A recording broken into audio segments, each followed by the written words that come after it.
OK， 我们今天来到我家附近的这个小村子啊，然后呢，今天天正好是很适合拍黑白的片子。那我最近呢，拿到了伊尔福刚刚出的 Pen F Plus ISO 50的这个黑白的这个底片。那我今天正好有空呢，我出来给尝试一下这张底片，拍几个景呢，来看一下这个片子有什么特别的地方。因为之前看了几个 UP 主的这个评测呢，说这个片子还是很细腻但是呢目前呢它的这个刚刚上市，所以它价格稍微有点贵。我买了一盒，然后我们来看一下它的这个表现情况。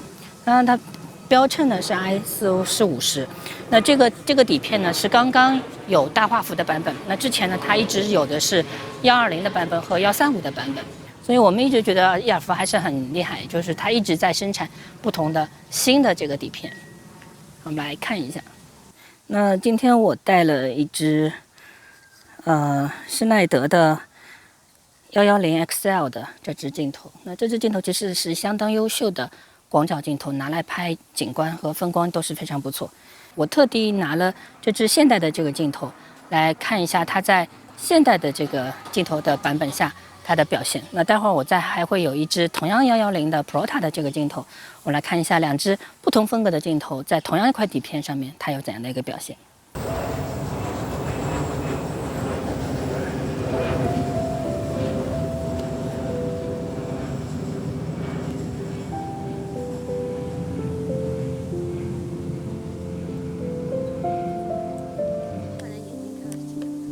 那就行。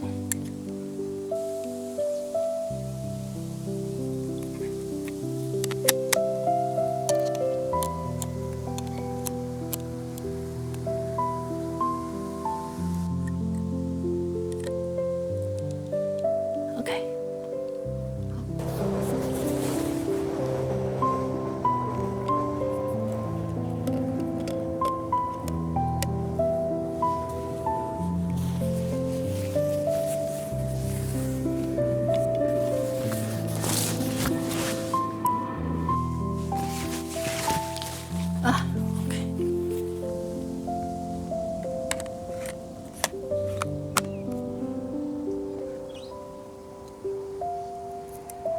OK， 32/32光圈1/4秒。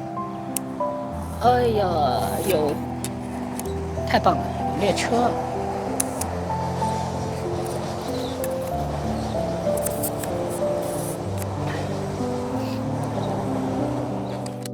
OK， 我们第二张，我们来拍一下这个农田上的这个门哈。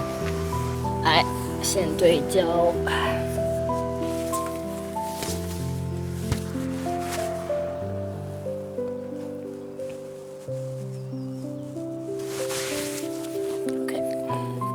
道理也是同样的曝光吧，我再测一个。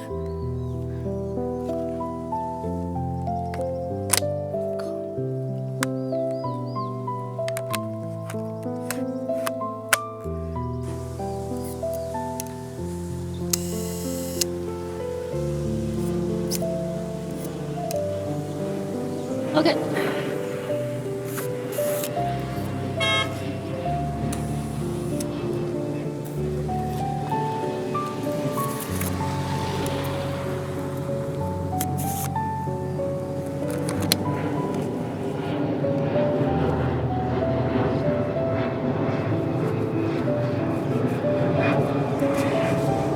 OK， 我们刚才拍了2张，我是用那个施耐德现代的110的这个镜头拍的。那么接下来我换一个古老的Prota 的卡尔蔡司 Prota 的那个110的镜头。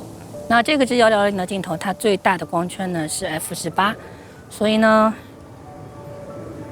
会跟这支呢有很大的不同。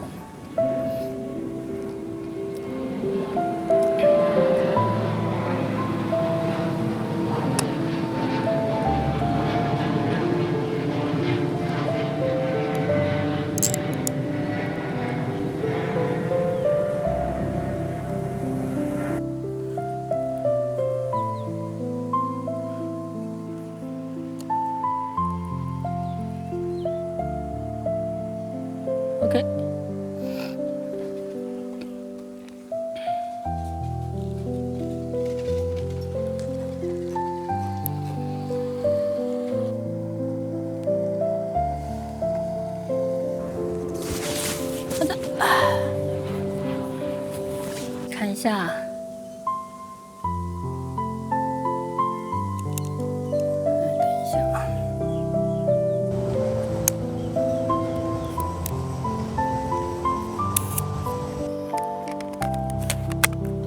虽然没有车，但是有一条小狗，很棒。每次拍摄都有意外的惊喜。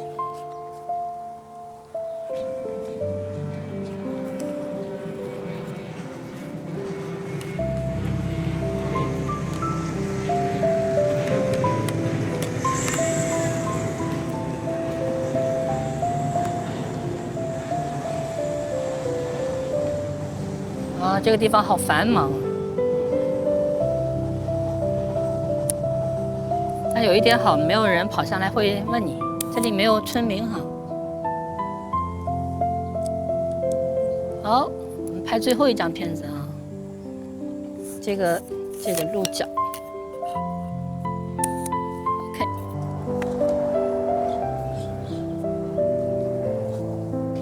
2个不同的镜头，但都是110焦段的这个镜头，来测试一下这张底片的不同的这个反应。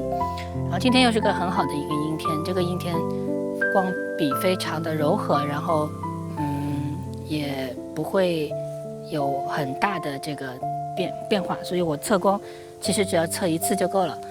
测完以后基本上你就可以放心的，只要对焦和那个构图就可以拍了。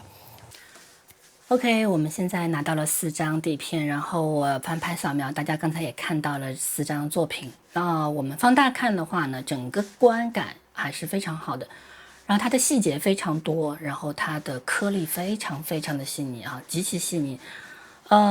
我很少用 Delta 去拍，因为我不喜欢那种现代的那种颗粒所谓的颗粒风格，我还是喜欢用一种传统的这个乳基的风格。那 Pen F 呢，它就是一个传统的乳基，但它的颗粒就非常的这个细腻。然后我的冲扫呢是用那个DDX 1+4 8分钟的这个显影，这是它标准推荐的这个方式。然后这张底片呢，它是可以铺到25来进行拍摄的，所以它的性能还是有一点。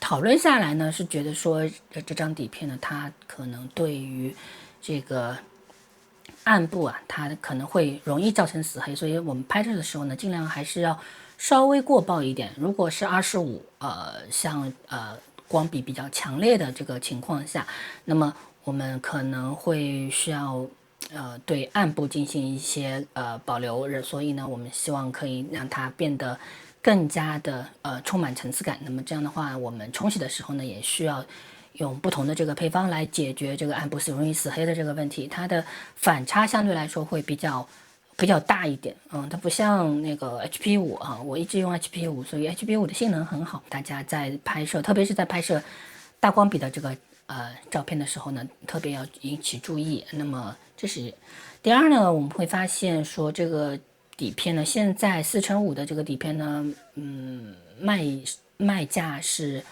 640块钱。那么这个价格已经超过了 Delta， 所以很多人会问说，为什么我不选 Delta 去选 Pen F 呢？当然，一方面可能是乳基本身的这个关系，影调的关系。第二呢，就是 ISO 它是50，它可以铺到25。那么 Adox 的那个25就会非常喜欢，它的颗粒真是几乎你是看不见的。那么Pen F 其实也是差不多。